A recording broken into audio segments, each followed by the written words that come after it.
one is born hating another person because of the color of his skin, or his background, or his religion. People must learn to hate, and if they can learn to hate, they can be taught to love. For love comes more naturally to the human heart than its opposite. Even in the grimmest times in prison, when my comrades and I were pushed to our limits, I would see a glimmer of humanity in one of the guards. Perhaps just for a second, but it was enough to reassure me and keep me going.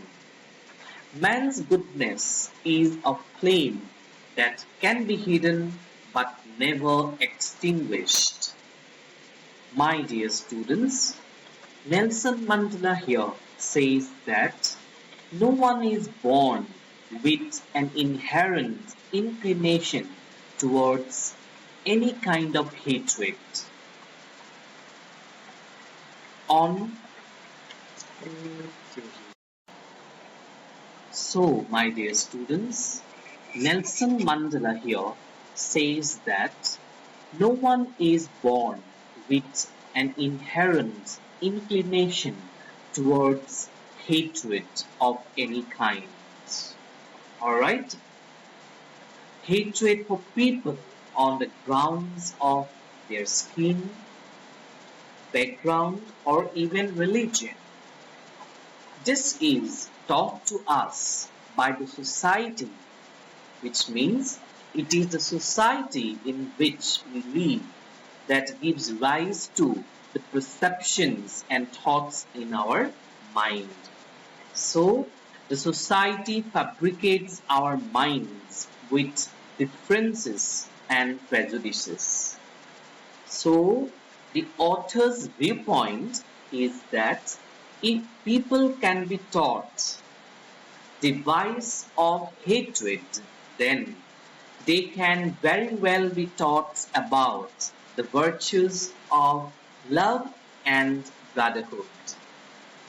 Nelson Mandela is of the firm conviction that love finds a place in the human heart more spontaneously than its antithesis, that is, hatred. Nelson Mandela recalls that in their most testing times in prison, when they were being treated most unfairly and with severe brutality, Mandela would see a glimmer of humanity and kindness in one of the guards, which was more than enough to provide him the much needed reassurance to keep him going, irrespective of all the cruelties. Mandela also goes by the belief that goodness in human beings can be suppressed at times, but it can never be wiped out completely. There shall always remain a spark of humanity and the essential goodness of human heart above anything else, which keeps the flame of life ignited. Such an eternal message of humanity and peace, my dear students. So, this is what we have learned from this particular segment of the text. Alright?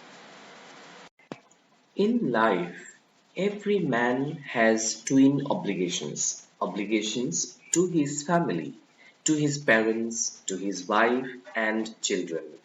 And he has an obligation to his people, his community, his country.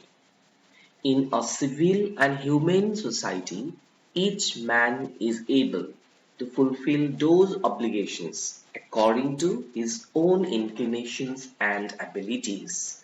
But in a country like South Africa, it was almost impossible for a man of my birth and color to fulfill both of those obligations.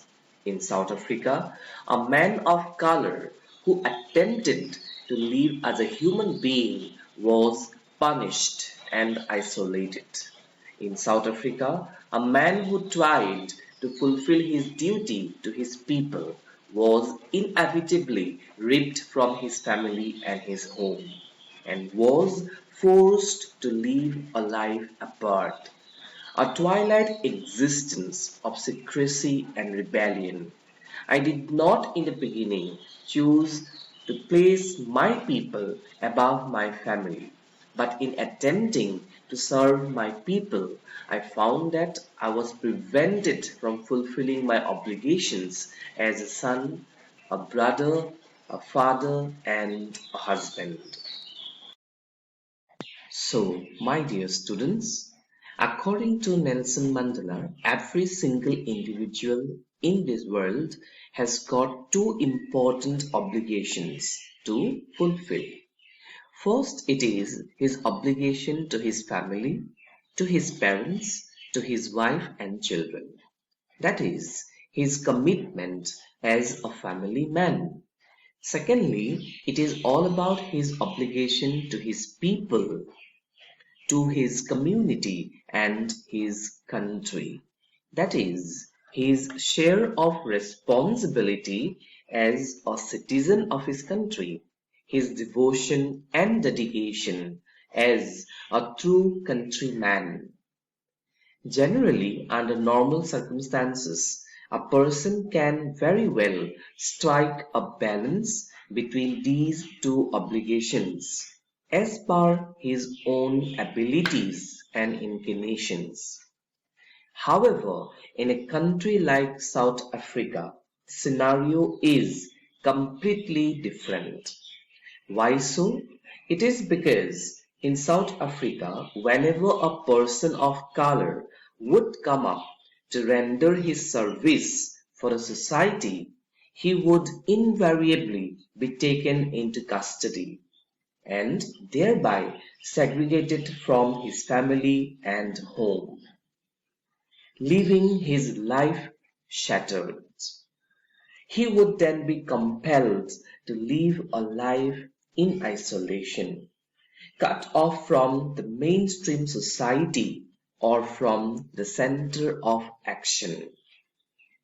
The writer has beautifully captured this very idea by using the phrase a twilight existence of secrecy and rebellion, which means an existence where there is an interplay of both secrecy as well as rebellion, a life of captivity or imprisonment.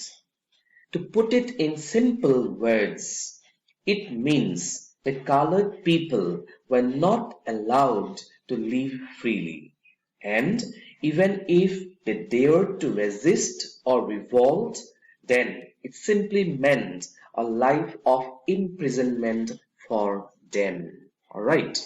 Here, Nelson Mandela brings to his mind his own personal experience of life in the prison, which kept him away from fulfilling his obligations at both these fronts. Mandela continues to say that in the beginning he did not put his people above his family. But it was only later when he realized that in order to be there for his people, he was compromising his duties towards his own family, which I feel was another kind of sacrifice on his part. Alright? I was not born with a hunger to be free. I was born free, free in every way that I could know, free to run in the fields, near my mother's hut, free to swim in the clear stream that ran through my village, free to roast mealies under the stars and ride the broad backs of slow moving bulls. As long as I obeyed my father and abided by the customs of my tribe, I was not troubled by the laws of man or God. So, here, my dear students, Nelson Mandela states that he was not born with an inherent desire for freedom, which means that he was born free in the real sense of the term, free in every imaginable way. He was literally a free spirit, enjoying his unfettered liberty to do anything, to live his childhood the way he desired, just like any other normal child in South Africa. He only had to follow the norms set up by his father or the customs of his tribe. As long as he did that, he was not troubled by anything else.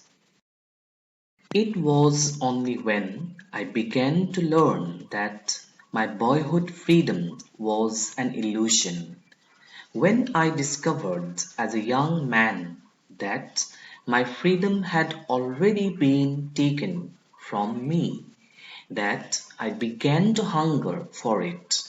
At first, as a student, I wanted freedom only for myself.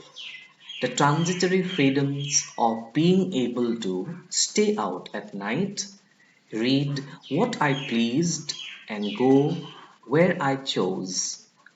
Later, as a young man in Johannesburg, I yearned for the basic and honorable freedoms of achieving my potential, of earning my keep, of marrying and having a family. The freedom not to be obstructed in a lawful life. So, my dear students, as soon as Nelson Mandela grew up, he began to realize that his so called boyhood freedom was merely an illusion. Alright? Through his growing up in terms of years, Mandela slowly learned how the colored people in his country were treated unfairly. Exactly at that particular point of time, he felt an inner urge for freedom and decided there and then to stand against all that injustice and discrimination. Initially, though, as a student, he wanted freedom just for himself, like the short lived freedoms of being able to stay out at night, read whatever he pleased, and go wherever he wanted. However, later on, as a young man in Johannesburg, Nelson Mandela craved for that freedom of achieving his true potential, of raising up a family, of managing his basic amenities. The set of freedoms which everyone has access to, where law and order prevail. So, this is what we have learned from this particular part of the text. Alright. But then I slowly saw that not only was I not free, but my brothers and sisters were not free. I saw that it was not just my freedom that was curtailed, but the freedom of everyone who looked like I did. That is when I joined the African National Congress, and that is when the hunger for my own freedom became the greater hunger for the freedom of my people. It was this desire for the freedom of my people to live their lives with dignity and self respect that animated my life, that transformed a frightened young man into a bold one, that drove a law abiding attorney to become a criminal, that turned a family loving husband into a man without a home, that forced a life loving man to live like a monk. I'm no more virtuous or self sacrificing than the next man, but I found that I could not even enjoy the poor and limited freedoms I was allowed when I knew my people were not free. Freedom is indivisible. The chains on any one of my people were the chains on all of them. The chains on all of my people were the chains on me. So, my dear students, we have learned here that Nelson Mandela's initiation into the African National Congress was a significant moment in his life history. All this transition happened when realization dawned on Mandela that it was not only him whose basic rights and privileges were snatched away, but of all those who looked like him. That was exactly the moment when the craving for his own freedom transformed into the greater impulse for the freedom of his people. Mandela reaffirms that this very driving force of inner zeal and desire for the attainment of freedom for the people of his country, so as to enable them to live their lives with dignity and self respect, which gave direction and purpose to his life. It was also this strong wave of passion for bringing about a reformation in his society that changed Mandela completely as a man.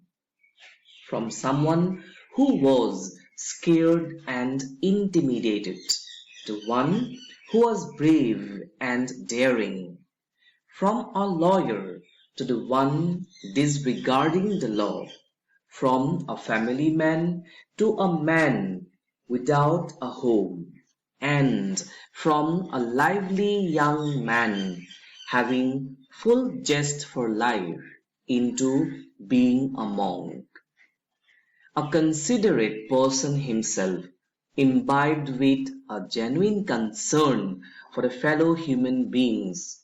Nelson Mandela admits that he could not even enjoy the restrained freedoms he was granted when he could see his own people putting up with untold suffering and pain, devoid of any freedom.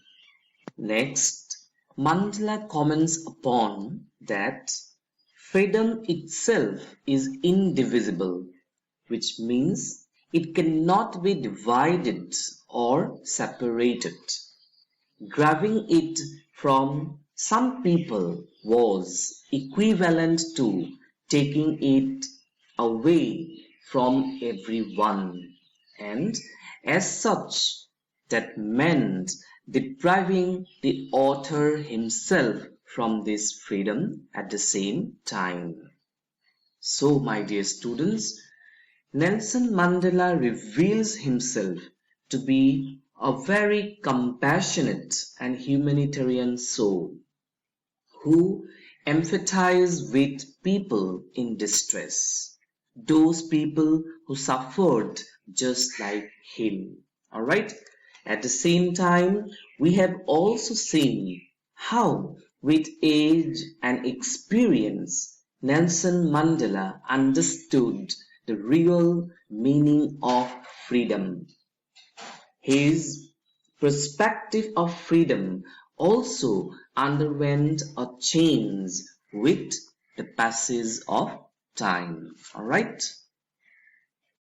I knew that the oppressor must be liberated just as surely as the oppressed.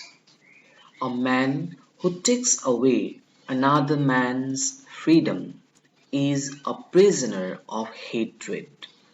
He is locked behind the bars of prejudice and narrow-mindedness. I'm not truly free if I am taking away someone else's freedom, just as surely as I'm not free when my freedom is taken from me. The oppressed and the oppressor alike are robbed of their humanity.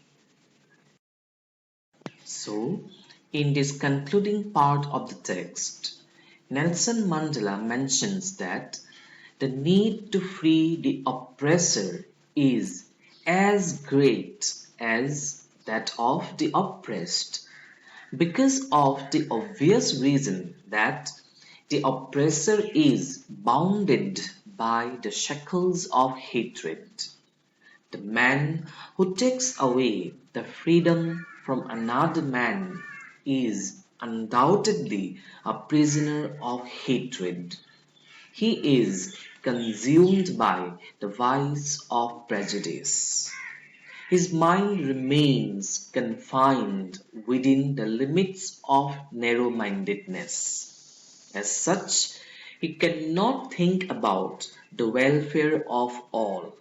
His heart does not reach out to the others.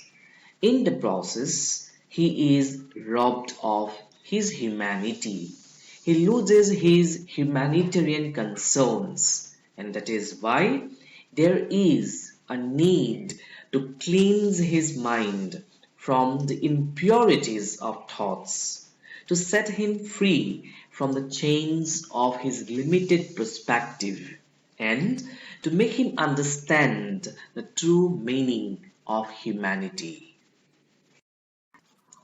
Well, my dear students, with this I have come to the end of the explanation of the chapter Long Walk to Freedom by Nelson Mandela. I just hope that it had been quite an enriching experience for you all to know about Nelson Mandela, his personal life, his struggles, and his consequent triumph over the long battle against apartheid. Needless to say that reading about such great people really motivates us to do our own bit to bring about changes in our society. An incredible tale of inspiration indeed, isn't it? Well, with these words, let me conclude right now. However, I just want all of you to have a look at the video which I'm going to play at this moment. This video depicts the life of Nelson Mandela through some animations. Alright? Thank you, each one of you. We explained how Nelson Mandela fought for equality and freedom. Today, Nelson Mandela is one of the best-known role models in the fight against oppression and racial segregation. In 1993, he was awarded the Nobel Peace Prize for his achievements. But what exactly did he do to fight for a more just and free world? On July 18, 1918, when Mandela was born, his father gave him the name Holy Shasha, which means something like troublemaker. A coincidence or a sign of things to come? Mandela grew up in a traditional Xhosa clan before going to an English-speaking boarding school. That was where he first got the name Nelson. At law school, he fought actively against the South African system of racial segregation known as apartheid, which was even written into the law. Mandela joined the ANC, a party that advocated for black Africans' rights. Although Mandela initially believed in peaceful protest, he changed his mind in favor of armed resistance. After the ANC was banned, Mandela's struggle went underground. But Mandela couldn't hide forever. In 1962, he was arrested and sentenced to life in prison as a terrorist. Although some Western politicians supported his imprisonment, more and more people around the world advocated for his release.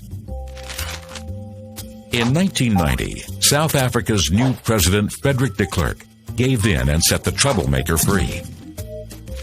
4 years later, Nelson Mandela ran for office in the country's first democratic election and was voted in as South Africa's very first black president. Considering himself the president of all South Africans, he united the country that had been divided along racial lines.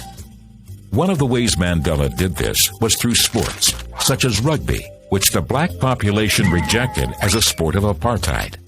When South Africa hosted the Rugby World Cup and won the final, Mandela gave the team captain a congratulatory hug in front of millions of viewers, an enormous gesture of reconciliation. Whether through his efforts for the Soccer World Cup or his foundation against AIDS, even after leaving politics, Mandela remained dedicated to his country. To commemorate his tireless struggle, in 2009, an International Day of Remembrance was created in his name on July 18th. Even after his death, Mandela's dedication to peace and reconciliation continues to bear fruit in South Africa and worldwide.